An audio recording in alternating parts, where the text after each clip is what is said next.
हम हैं नया IBN 7 हौसला है। नमस्कार, आप हैं IBN 7 के साथ। आइए शुरुआत करते हैं ताबड़तोड़ खबरों का सिलसिला सुपरफास्ट न्यूज में। सलमान खान की अंतरिम जमानत की मियाद आज खत्म हो रही है। हिट एंड रन मामले में मुंबई सेशंस कोर्ट ने उन्हें 5 साल की सजा सुनाई थी, जिस पर उन्हें बॉम्बे हाईकोर्ट से 2 दिन की अंतरिम जमानत मिली थी। आज जमानत खत्म हो रही है और हाईकोर्ट को यह फैसला करना है कि सलमान जेल जाएंगे या फिर उन्हें बेल मिल जाएगी। बॉम्बे हाईकोर्ट में सलमान की बेल एप्लीकेशन पर सुनवाई होगी, लेकिन सलमान खान को आज फिर से कोर्ट में हाजिर होने की जरूरत नहीं होगी। सलमान की ओर से उनके वकील हरीश साल्वे बॉम्बे हाईकोर्ट में पेश होंगे। सलमान के केस की सुनवाई बॉम्बे हाईकोर्ट में जस्टिस थिप्से की बेंच करेगी। जस्टिस थिप्से सलमान खान की जमानत याचिका पर सुनवाई करेंगे। ये बॉम्बे हाईकोर्ट में सुबह का दूसरा केस होगा। जज 11 बजे कोर्ट पहुंचेंगे और वकील कुछ अहम मसलों पर चर्चा करेंगे। इसके बाद सलमान की जमानत याचिका पर सुनवाई होगी। सलमान के वकील हरीश साल्वे हाईकोर्ट में ये तर्क दे सकते हैं कि उन्हें फौरन ही सेशंस कोर्ट के फैसले की कॉपी मिली है और इसे पढ़कर अपना केस तैयार करने के लिए उन्हें और समय चाहिए।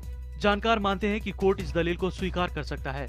इसके अलावा हाईकोर्ट से राहत पाने के लिए सलमान के वकीलों को साबित करना होगा कि ट्रायल कोर्ट के फैसले में चूक है।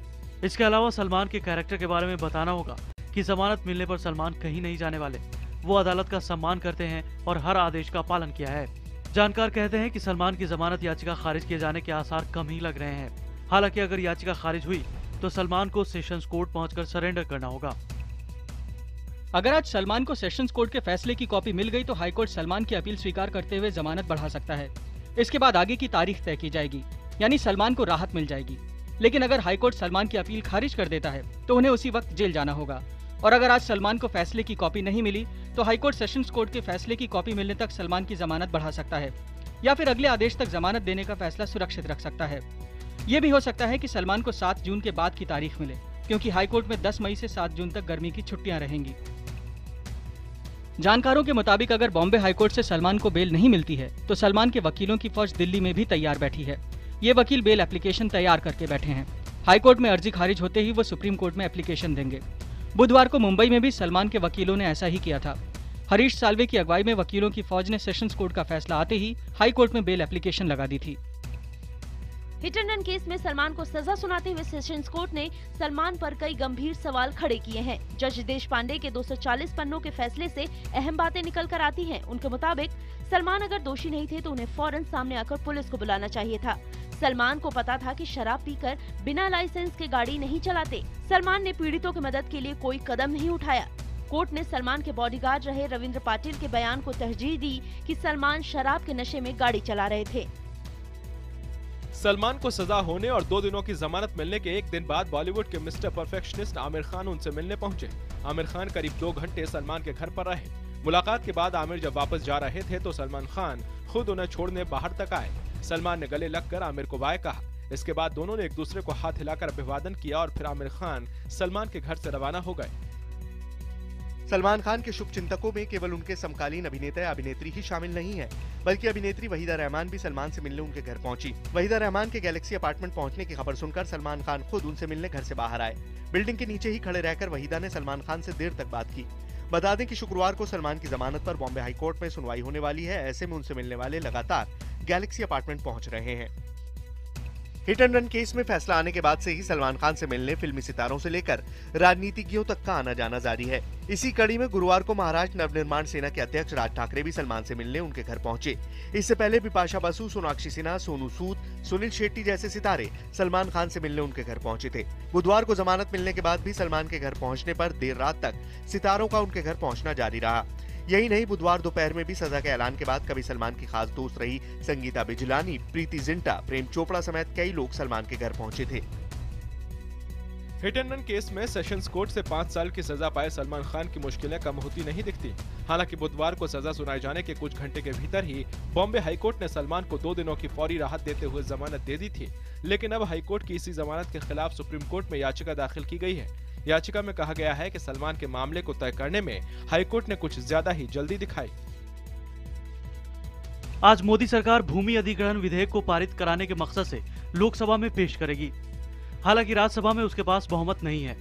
इस विधेयक को 10 मार्च को लोकसभा में पारित किया गया था, लेकिन विपक्ष के पुरजोर विरोध के बाद सरकार इस विधेयक को राज्यसभा में पेश नहीं कर सकी, जिसके बाद अध्यादेश फिर से जारी किया गया था।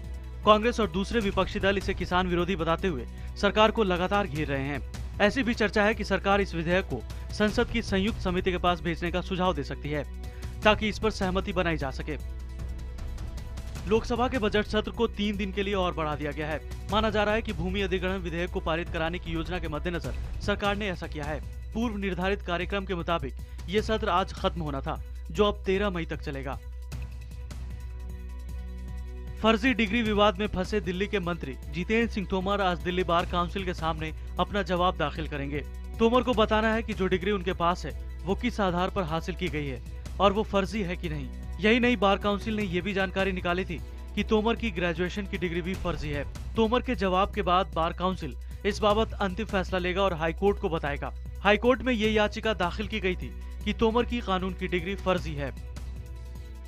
केंद्र सरकार का 1 साल पूरा होने से ठीक पहले प्रधानमंत्री नरेंद्र मोदी ने टाइम मैगजीन को दिए इंटरव्यू में खुले दिल से अपनी जिंदगी के कई पहलुओं को साझा किया। अपने बचपन के दिनों की बातों को साझा करते हुए इंटरव्यू के दौरान एक मौका ऐसा भी आया जब पीएम मोदी भावुक हो गए और उनकी आंखें छलक आईं। इंटरव्यू में पीएम ने बताया कि वो बेहद गरीब परिवार में पैदा हुए थे और रेलवे स्टेशन पर चाय बेचा करते थे।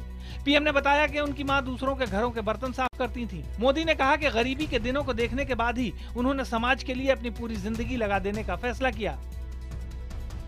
टाइम मैगजीन को दिए इंटरव्यू में प्रधानमंत्री नरेंद्र मोदी ने पड़ोसी देश चीन और अमेरिका से रिश्तों को लेकर भी बेबाकी से अपनी राय रखी। पीएम मोदी ने अमेरिका को भारत का स्वाभाविक दोस्त बताया। पीएम ने कहा कि भारत और अमेरिका मिलकर दुनिया के लिए कुछ कर सकते हैं। मोदी ने चीन को भी दोस्त बताते हुए कहा कि दोनों देशों के बीच सालों से शांतिपूर्ण संबंध हैं। आतंकवाद के मुद्दे पर बोलते हुए पीएम ने कहा कि आतंकवाद को नेम प्लेट से नहीं देखा जाना चाहिए, क्योंकि इसका कोई देश या जमात नहीं होती। उन्होंने कहा कि हम आतंकवाद को मानवता के दुश्मन की नजर से देखते हैं। केरल के भारतीय खेल प्राधिकरण में 4 लड़कियों की आत्महत्या की कोशिश की जांच शुरू हो गई है। केरल सरकार ने पुलिस महानिरीक्षक को मामले की जांच के लिए कहा है और जल्द से जल्द रिपोर्ट मांगी है। वहीं केरल मानवाधिकार आयोग ने भी मामले पर संज्ञान लेते हुए रिपोर्ट तलब की है। बताया जा रहा है कि ये लड़कियां उत्पीड़न से तंग आकर इतना बड़ा कदम उठाने को मजबूर हुई। इनमें से 1 लड़की की मौत हो चुकी है, जबकि 3 का इलाज चल रहा है। केंद्रीय खेल मंत्री सर्बानंद सोनोवाल ने कहा है कि दोषियों को कड़ी सजा दी जाएगी। नेपाल में आए भयंकर भूकंप से न सिर्फ हजारों लोगों की जान गई, बल्कि इससे माउंट एवरेस्ट की ऊंचाई भी करीब 2.5 सेंटीमीटर कम हो गई है। सैटेलाइट डाटा के विश्लेषण में ये बात सामने आई है। इससे पहले उपग्रह के डाटा से ये भी पता लग चुका है कि काठमांडू और आसपास का इलाका करीबन 1 मीटर ऊपर उठा है। एवरेस्ट से जुड़ी ताज़ा जानकारी यूरोप के सेंटिनेल-1 AA सैटेलाइट से मिली है। आपको बता दें कि 25 अप्रैल को आए 7.8 तीव्रता के भूकंप में मौत का आंकड़ा 8000 के पार हो गया है। नेपाल में आज सुबह एक बार फिर भूकंप के झटके आए हैं। रिक्टर स्केल पर इसकी तीव्रता 4.9 मापी गई है। इसके नुकसान की फिलहाल कोई खबर नहीं है। आपको बता दें कि नेपाल में मौत का आंकड़ा 8000 पार कर गया है। राजधानी दिल्ली के गीता कॉलोनी में एड्रेस पूछने के बहाने कार सवार ने मारपीट और लूटपाट की। आपको बता दें यहाँ पे पीड़ित भागकर किसी तरह से पास के पेट्रोल पंप में घुसा, लेकिन बेखौफ बदमाशों ने उसे वहां भी जकड़ लिया और उसे काफी ज्यादा पीटा। पीड़ित की सीने की चेन और अंगूठी और मोबाइल बदमाश लेके फरार है। हैरानी की बात यह है कि वारदात के वक्त वहां मौजूद लोगों में से कोई भी सामने नहीं आया। बीकानेर जयपुर नेशनल हाईवे पर 2 बड़े ट्रकों की टक्कर में 6 लोगों की मौत हो गई है, जबकि 7 अन्य लोग गंभीर रूप से घायल हैं। मृतकों में 4 पुरुष, 1 महिला और 1 बच्ची शामिल है। शुरुआती जांच में हादसे की वजह तेज रफ्तार का होना बताया जा रहा है। मध्य प्रदेश के शाजापुर जिले के आजाद चौक पर लगी भीषण आग को काबू करने के लिए सिलेंडर ब्लास्ट हुआ था और गनीमत ये रही थी कि इस हादसे में दमकल कर्मचारी बाल बाल भी बच गए, लेकिन आग ने कई दुकानों को जलाकर खाक कर दिया। 4 घंटे की कड़ी मशक्कत के बाद आग पर काबू पाया जा सका। भीलवाड़ा के पालडी रोड पर सरला स्पिनर्स यान फैक्ट्री में गुरुवार दोपहर अचानक आग लगने से हड़कंप मच गया। आग के चलते फैक्ट्री में रखा यान और कई मशीनें जलकर खाक हो गई।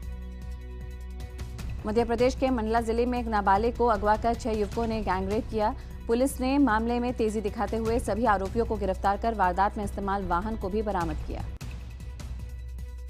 महान क्रिकेटर सचिन तेंदुलकर को कार मैकेनिक की भूमिका बहुत भा रही है।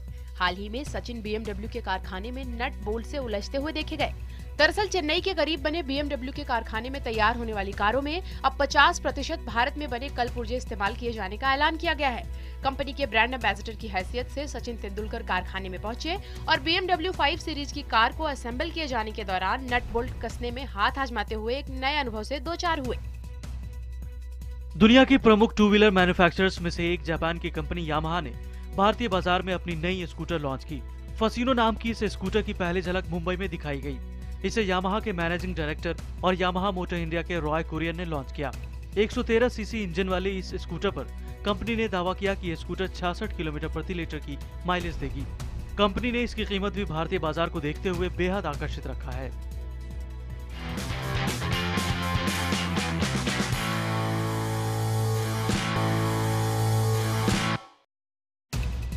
आईपीएल में कल खेले गए बेहद अहम मुकाबले में कोलकाता ने दिल्ली को 13 रनों से हरा दिया। कोलकाता से मिले 172 रन के बड़े लक्ष्य के सामने दिल्ली की टीम बेहद बौनी साबित हुई और 20 ओवरों में सिर्फ 158 के स्कोर तक ही पहुंच पाई। इससे पहले आईपीएल में शाम को खेले गए पहले मैच में हैदराबाद ने राजस्थान को 7 रनों से हरा दिया। हैदराबाद ने राजस्थान के सामने 201 रनों का लक्ष्य दिया था, लेकिन जवाब में राजस्थान की टीम 20 ओवर में 7 विकेट खोकर 194 रन ही बना सकी। आज आईपीएल में एक ही मैच खेला जाएगा। मैच रात 8 बजे चेन्नई के एमए चिदम्बरम स्टेडियम में चेन्नई सुपर किंग्स और मुंबई इंडियंस के बीच होगा। कोलकाता नाइट राइडर्स के गेंदबाज सुनील नरेन के एक्शन को क्लीन चिट मिल गई है। हालांकि बीसीसीआई ने आखिरी चेतावनी देते हुए कहा है कि अब की बार अगर वो दोषी पाए गए तो उनके खेलने पर प्रतिबंध लगा दिया जाएगा। पाकिस्तान के खिलाफ बहुप्रतीक्षित सीरीज से पहले जिम्बाब्वे के अधिकारियों ने लाहौर में सुरक्षा इंतजामों का जायजा लिया।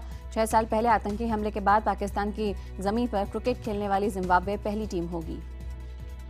सऊदी अरब ब्रिटेन में आम चुनावों के लिए हो रहा मतदान खत्म हो गया है। शुरुआती नतीजे देर रात से आने शुरू हो गए हैं, जबकि आज दोपहर तक पूरे नतीजे आ जाएंगे। एग्जिट पोल के मुताबिक कंजर्वेटिव पार्टी 316 सीटें जीतकर सबसे बड़ी पार्टी हो सकती है, लेकिन ये आंकड़ा बहुमत के लिए जरूरी 326 के आंकड़े से कुछ ही कम है। वहीं एग्जिट पोल की माने तो लेबर पार्टी को 239 सीटें मिल सकती हैं। इसके अलावा स्कॉटिश नेशनल पार्टी को 58 सीटें मिलने का अनुमान है। कंजर्वेटिव पार्टी के नेता हैं पीएम डेविड कैमरन, जबकि लेबर पार्टी के प्रमुख उम्मीदवार हैं एड मिलीबैंड। इस चुनाव में भारतीय वोटरों की भूमिका निर्णायक मानी जा रही है। सऊदी अरब मानवीय आधार पर यमन में 5 दिन के संघर्ष विराम के लिए तैयार हो गया है। सऊदी अरब के नेतृत्व में अरब गठबंधन ने 6 हफ्ते पहले यमन में हवाई हमले शुरू किए थे। संयुक्त राष्ट्र के मुताबिक अब तक इन हमलों में 1400 से ज्यादा लोग मारे जा चुके हैं, लेकिन सऊदी अरब का कहना है कि कोई भी समझौता हूती विद्रोहियों के सहयोग पर निर्भर होगा। अभी विद्रोहियों ने कोई जवाब नहीं दिया है। रूस का अंतरिक्ष यान M27M आज जमीन पर गिरेगा और नष्ट हो जाएगा। ये यान पिछले हफ्ते लॉन्च होने के बाद बेकाबू हो गया था। ये मानव रहित कार्गो शिप मंगलवार को कजाकिस्तान से छोड़ा गया, लेकिन कुछ ही पलों में इससे संपर्क टूट गया। अंतरिक्ष यान M27M जैसे ही धरती के वायुमंडल में प्रवेश करेगा, इसके टुकड़े टुकड़े हो जाएंगे। हालांकि वैज्ञानिकों के मुताबिक इसके टुकड़े जमीन पर नहीं बल्कि समुद्र में गिरेंगे। साउथ के सुपरस्टार रजनीकांत एक बार फिर नाना बन गए हैं। उनकी छोटी बेटी सौंदर्य रजनीकांत ने चेन्नई के एक निजी अस्पताल में बेटे को जन्म दिया है। उन्होंने 2010 में बिजनेसमैन अश्विन राजकुमार से शादी की थी। गरीब की तुलना कुत्ते से करने वाले बयान पर सोनाक्षी ने गायक अभिजीत को ट्वीट करके जवाब दिया है। सोनाक्षी सिन्हा ने कहा है कि वो अभिजीत की बातों से इत्तेफाक नहीं रखती। अभिजीत और एजाज खान के विवादित बयानों की ऋषि कपूर ने भी कड़ी निंदा की है। ऋषि कपूर ने अभिजीत पर निशाना साधते हुए ट्वीट किया है कि सिंगर अभिजीत और एजाज खान पर शर्म आती है।